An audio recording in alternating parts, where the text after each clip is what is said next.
Hello all. So in this session, let us discuss about measurement of blood flow and cardiac output. So an adequate blood supply is necessary for all organs of the body, and an impaired supply of blood is the cause of many diseases. And the ability to measure the blood flow in the vessel that supplies a particular organ would be a great help in diagnosing such diseases. But unfortunately, the blood flow is rather a variable one, therefore, it cannot be measured so easily. The blood is flowing constantly and it is a variable, therefore, it cannot be easily measured. The methods used in industry for flow measurements of other liquids like a turbine flow meter and a rotameter are not very suitable for the measurement of blood flow because they require cutting the blood vessel, etc. These methods also expose this blood into sharp edges which are conductive to the blood clot formation. So practically all the blood flow meters currently used in our clinical and research applications are based on one of the following physical principles. So these are the various principles upon which the blood flow meters depend. Let us see each of them in detail. So first one, electromagnetic induction based blood flow meters. Magnetic blood flow meters are mainly based on the principle of magnetic induction. When an electrical conductor is moved through a magnetic field, a voltage is induced in the conductor proportional to the velocity of its motion. So this is the figure showing this magnetic blood flow meter principle. So let this will be the blood vessel and this is the magnet, and this area we have magnetic field. Okay, so when this electrical conductor is moved through this magnetic field, a voltage is induced in the conductor proportional to the velocity of the motion. The same principle applies when the moving conductor is not a wire but rather a column of conductive fluid that flows through a tube located in the magnetic field. So here this is the vessel through which the conductive fluid, which is the blood,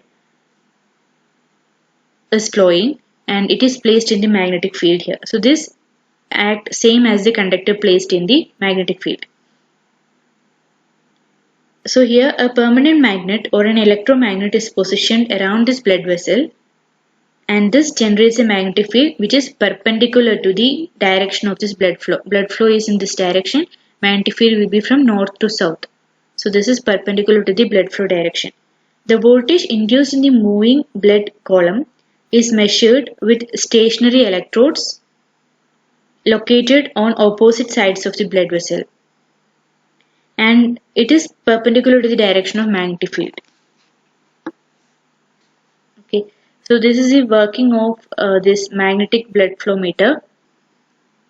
Through this meter, from this meter we will get the readings of the current or voltage.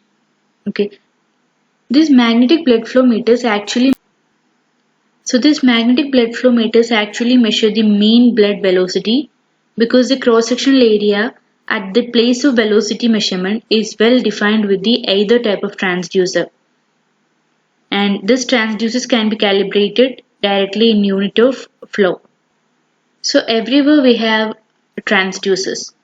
Okay, that is in order to convert flow or velocity to displacement, or in order to convert pressure to displacement, or in order to convert corresponding moments into voltage, resistance, current, etc. we require transducers. So here also wherever the conversion takes place we use transducers, and these transducers are calibrated directly in the unit of flow itself. So what we need to measure, it is blood flow. So depending upon that or on that parameter we will calibrate the device. The magnetic flow transducers are also manufactured as catheter tip transducers. For this type, that is for this catheter tip transducer, the normal transducer design is essentially turned out. That is, in this case, we are not designing it as normal transducer. As with this system, with the electromagnet being located inside the catheter, which has the electrodes at the outside. Here the catheter transducers cannot be calibrated in flow units. Okay, so that is why here in this case the transducers are somewhat different, because in the previous case we have seen the transducers or the sensors kept at the end of the catheter. So such transducers cannot calibrate in flow units, but here we need transducers that can be calibrated in flow units. So in this case it is somewhat different. However, because of the cross section of the blood vessel at a place of measurement is not defined, that is the cross section or cross sectional area of a blood vessel at a particular point will be varied depending upon the expansion or depending upon the movement or vibrations in the blood vessel wall. So it cannot be defined accurately. So this also will prove is a hindrance to this type of transducers. And the output voltage of a magnetic blood flow transducer is very small, typically in order of few microvolt. So this need to be amplified. So for that purpose we have the amplifier, gate and this conversion circuitry here. In this figure you can see. So in this system a Doppler flow meter is shown, and here an oscillator is present, and this oscillator operating at a frequency of several megahertz will excite a piezoelectric crystal or piezoelectric transducer, which is usually made up of barium titanate, and this transducer is coupled to the wall of the exposed blood vessel, and this will send an ultrasonic beam with a frequency f flowing into blood. So this is the input signal. A small part of the transmitted energy is scattered back and is received by the second transducer, which is arranged opposite the first one. This is the second one, and this receives the transmitted energy. So here the scattered signal is received by this second piezoelectric transducer. So here the scattering occurs mainly as a result of moving blood cells. As a result, the reflected signal has a different frequency due to Doppler effect, and this frequency is either f plus t, and this frequency is either f plus ft or f minus ft, depending on the direction of the blood flow. The Doppler component Fd is the Doppler component. It is directly proportional to the velocity of the blood flow. So the fraction of the transmitted ultrasonic energy, however, reaches the second transducer directly, okay, with the frequency being unchanged. After the amplification of the composite signal, that is, this signal is amplified here. As a result, we obtain the Doppler frequency as the output. Doppler frequency Fd. So it is obtained at the output of the detector as the difference between the direct and scattered signal component. Okay, so this Fd is obtained in frequency meter and to the output. Similarly, audio format also we can find the output. So this is the working of ultrasonic blood flow meter. Here, with the blood velocities in the range, in the normal range, the Doppler signal is typically in the low audio frequency range. So because of the velocity profile of the flowing blood, the Doppler signal is not a pure sine wave but has more the form of a narrow band noise. It will seems as a noise. Okay, noise signal, narrow band noise signal. Therefore, from a loudspeaker or earphone, the Doppler signal of a pulsating blood flow can be heard as a characteristic sound, like a swish swish sound of blood flow, which will indicate a error type signal. So this is the working of Doppler flow meter, and some commercially available Doppler flow meters will also incorporate telemetry system in order to measure the blood flow in unrestrained animals. So next let us move on to next type, that is blood flow measurement by thermal convection. So a hot object in a colder flowing medium is cooled by principle of convection, thermal convection. The rate of cooling in such case is proportional to the rate of flow of the medium.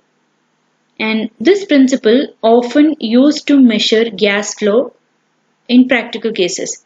And this is also applied to the measurement of blood velocity. So in one such application, a thermistor in a bloodstream is kept at a constant temperature by a servo system. The electrical energy required to maintain this constant temperature is a measure of blood flow rate. One is the thermistor based blood flow measurement, that is what electrical energy we use to maintain the thermistor at the constant temperature in the blood flow path, that is the measure of the blood pressure. And in another method, an electric heater is placed between two thermocouples or two thermistors that are located at some distance apart along the axis of the blood vessel. So in such cases, the temperature difference between the upstream and the downstream sensor will be the measure of the blood velocity. Okay. So this is the blood flow measurement by thermal convection. Next one, blood flow determination by radiographic methods. Blood is not normally visible on an X-ray image. Why? Because it has about same density value, that same radio density as that of the surrounding blood tissue or blood cell tissue. Okay. By the injection of a contrast medium into a blood vessel, contrast medium means anidated organic compounds. Such mediums, if we inject into this blood vessel, then the circulation pattern of the blood flow can be made visible. So after allowing this contrast medium or this iodated organic compound into the bloodstream, and after we are taking it back and we are recording or the sequential record of the X-ray image, either photographic or video tape recording, the progress of the contrast medium can be followed. That is, if we are sequentially following the contrast medium, which we allowed to flow into this bloodstream, then we can get the X-ray image of this contrast medium, and the obstructions can also be detected. Whether there is any obstructions in the blood flow medium, it can also be detected by recording the progress of this contrast medium. So this technique is known as sign angiography, or we can say video angiography. So this can be used to assess the extent of damage after a stroke or heart attack in a human.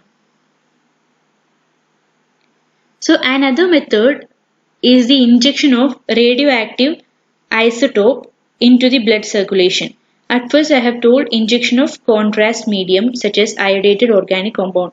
So in this method we are injecting, instead of this iodated organic compound, a radioactive isotope into this blood circulation and constantly monitor this radioactive isotope. This will allow the detection of vascular obstructions in the bloodstream. That is, for example, in the lungs, if we have any obstructions, then it can be detected clearly by this radioactive isotope method. So for observing this radioactive isotope, we require an imaging device for this nuclear radiation, then such as scanner or gamma camera. So that is blood flow determination by radiographic methods. Next method, measurement by indicator dilution methods. So indicator or dye dilution methods are the methods of blood flow measurement that will actually measure the blood flow and not the blood velocity. So in this principle, any substance can be used as an indicator if it mixes readily with the blood and its concentration in the blood can be easily determined after mixing. And the substance which we use to mix with the blood must be stable but should not be retained by the body. Okay, that is, it should be easily removable but it should be stable. And also they should not have any toxic side effect also. One such dye is indocyanine dye known as cardiogreen. It is used as an isotonic solution or an indicator in blood flow measurements.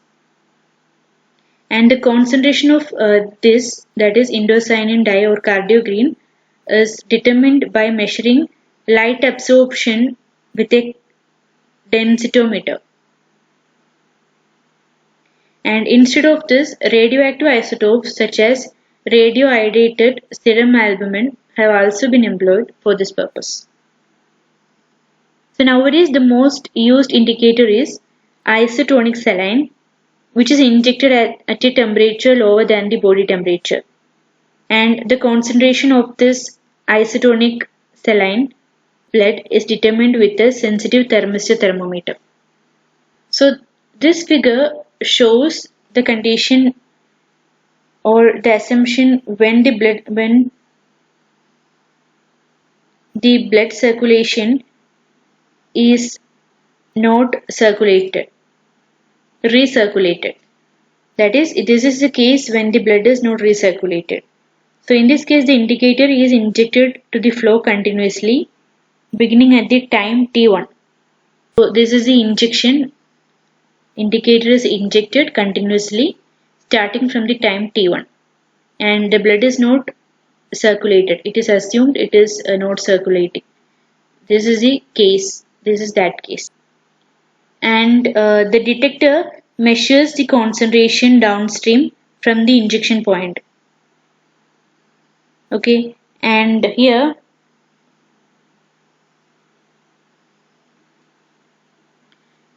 in this figure it shows when the blood flow is assumed to be recirculated. So in this case,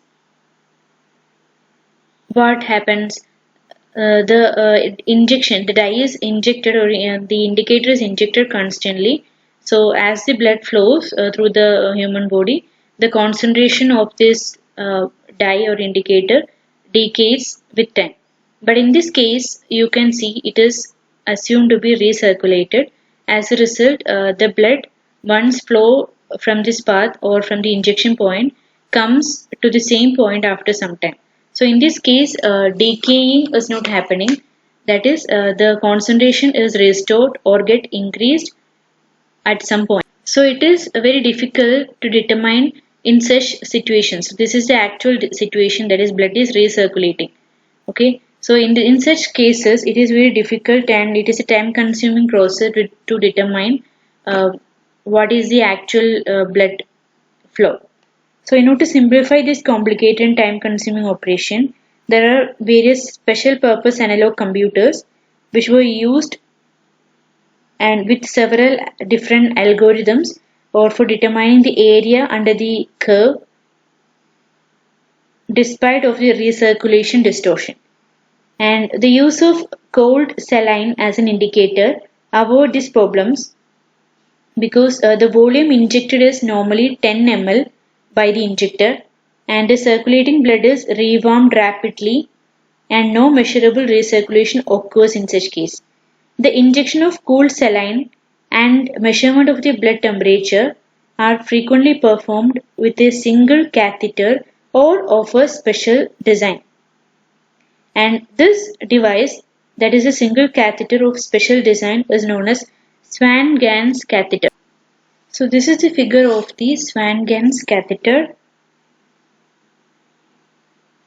This catheter consists of 4 separate lumens and one lumen terminates about 30 mm or 12" from the tip and is used to inject the cooled saline. The second lumen contains 2 thin wires that lead to tiny electrical temperature sensor. 2 lead wires that will lead to electrical temperature sensor close to the top of the catheter. The third lumen ends at the catheter tip and can be used to measure blood pressure. This is the third lumen. The fourth lumen is used to inflate a small rubber balloon at the tip of the catheter. So this is the fourth lumen for inflating the rubber balloon. So once the catheter has been inserted into a vein, the balloon is inflated and the returning venous blood carries the catheter until its tip is positioned in the pulmonary artery. Okay, the position of the catheter can be checked by measuring the pressure at its tip. Thus, this catheter can inserted without any fluoroscopic control. The thermistor connected into a bridge circuit which permits the measurement and recording of the blood temperature during injection. This is a thermistor connection. It will get connected to bridge circuit and this bridge circuit connection will permit the measurement and recording of the blood temperature during injection. Okay, so both blood pressure and blood temperature can be monitored at each time using this Swan-Ganz catheter. So in this, as an external equipment, a relatively simple analog computer which consists of essentially of an electronic integrator and necessary other controls will permits direct reading of this cardiac output, and the complete thermodilution catheter and the cardiac output computer can also be used here for further modification. So that is all about measurement of blood flow and cardiac output. Thank you.